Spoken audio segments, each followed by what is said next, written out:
Y'all boys, we back with another Jujutsu Kaisen Fans on Parade video. So today, as you can see here, this is not really where we're going to be actually talking about what's going on at the moment, but I figured I'd just probably do my dailies and some of my skill dungeon stuff as I am playing the game, right? Of course, I do have a lot to talk about, which is mainly the update and the quality of life changes that they've added to the game itself, right? So we're just going to kind of get through that and see what it is, and go over it a little bit, right? So I'm gonna just have this running in the background while I talk about it, right? So don't worry about it too much, and we'll just get into it, right? So we'll just have this playing out. Set that up real quick, right? And we'll get right into it. So obviously, with the new update, right, 1.11.0, there was a bunch of quality of life adjustments as well. So we got the map event, which is the Great Exorcism Battle Value Edition Part 1 with the free-to-play memory, the Tea Party, with a free ticket also that was included.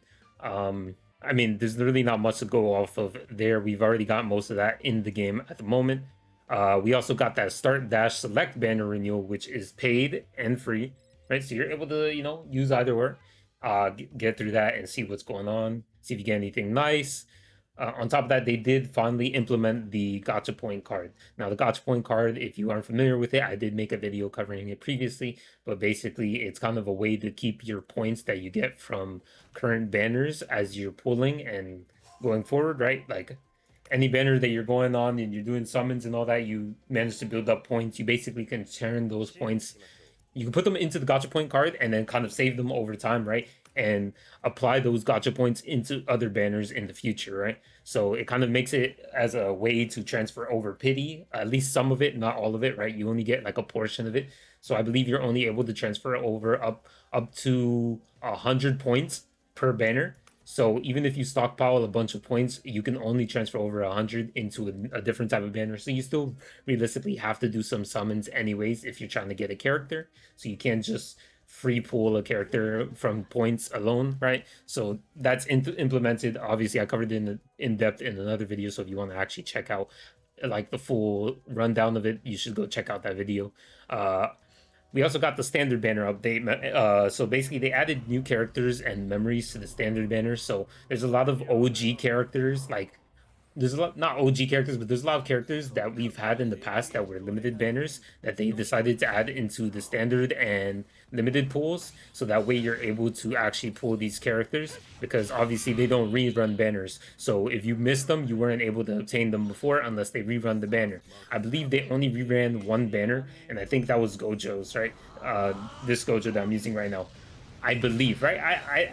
I might be getting it mixed up, or maybe, or something like that. But either way, they've added a lot of these characters to the standard banner, and now you're able to pull them like characters like Domain Expansion Mega Man or Green Gojo, or Momo. She's also really amazing. There's so many characters that they did finally add to the standard pool, so now you're able to pull them from any banner, which is very nice update. So that means basically with all these new characters that do come out in the future, over time we'll be able to get them in the standard banner when they do decide to add the characters to the banner. But since they look like they're doing them in kind of bundles or anything like that, they will probably be adding them in portions, right? So it's not going to be all the time. I feel like they'll probably like maybe if I were them, I would probably adapt a system where every 6 months or so you will kind of update the standard pool with some of the older characters, right?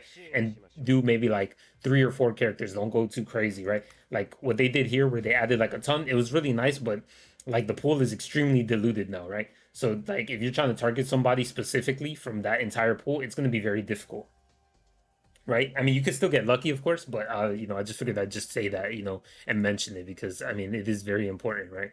Now let's continue on with what else they've added, right? So now, obviously, in the Dreamy Stairwell, so basically this is kind of like the end game content that you'd be doing. It is quite difficult, right? Uh, they've added a feature where you are able to look at the completions of other characters for any of the stages.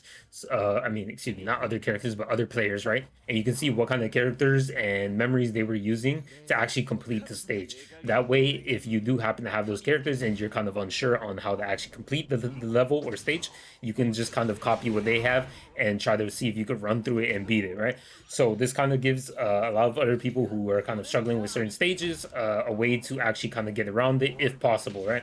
or maybe you can do some like optimization and choose specific characters that will be kind of doing similar things as the characters that they have there, so you can kind of see what you can do to actually beat these stages, right? So overall, that's a really good change, being able to see what other players are using and kind of incorporate it into your own team.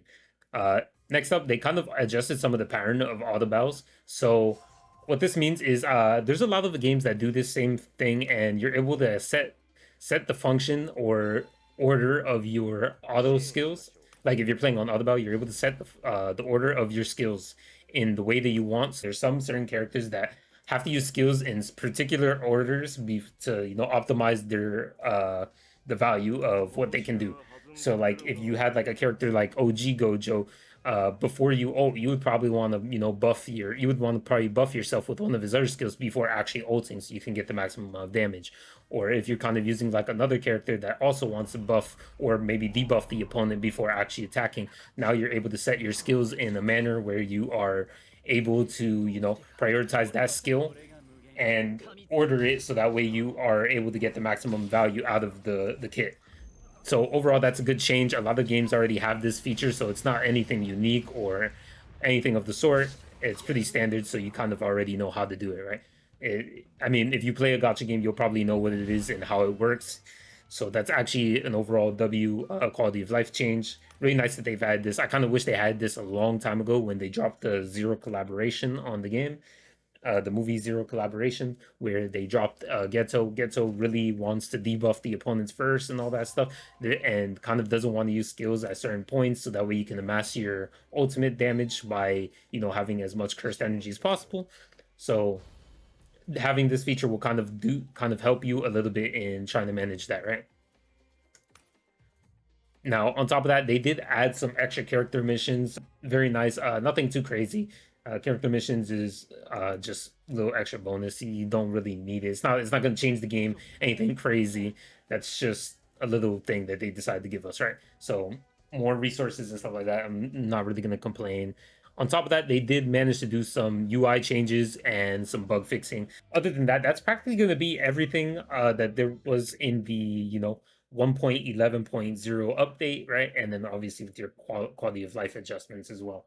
So very nice, having all these new characters added to the standard banner, more events as usual. The gacha point system allowing us to transfer some of our pity over, all good stuff, allowing you to change how you what skills you want to use in auto battle, which is very nice because a lot of the time when you're not doing the difficult content, you will be autoing. So that's very good, and allowing you to be able to see other players teams for their stages on the Dreamy Stairwell, the end game content. That's also very good, allowing you to be able to share with the community on what you used and all that stuff, so then maybe you could possibly beat it too. Very good overall. And then having character missions is a little nice bonus, nothing too crazy. And then UI bug fixes. So yeah, that's kind of like the TLDR of everything that's happened. So overall, that's basically the update. I appreciate you guys for watching. I know it's a pretty short video compared to my other ones, but that's basically everything that had came out in the recent update. Very nice changes that they're doing overall to the game, so that way you can, they can keep that player retention. Other than that, appreciate you guys for watching. Be sure to like, comment, subscribe. Your engagement in the channel is key to the success. So yeah, anyways, that'll be the end of the video. I'll see you guys in the next one. Peace.